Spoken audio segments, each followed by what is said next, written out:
everyone, in this video I'm going to show you on how to make Wenda in Geometry Dash.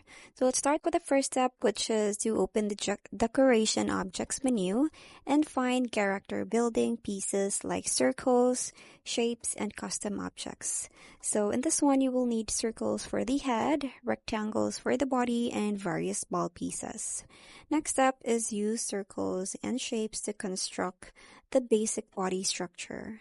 So you can arrange them to form a human-like figure.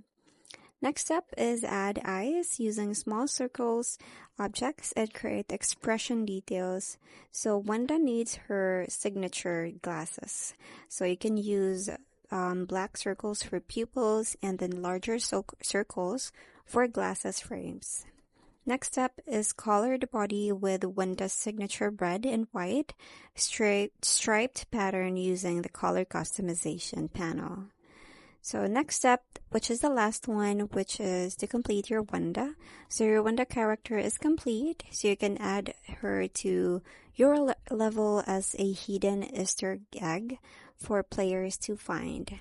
So you can hide Wenda in the busy sections for fun. So where's Waldo challenge?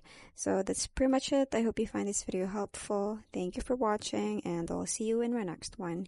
Bye!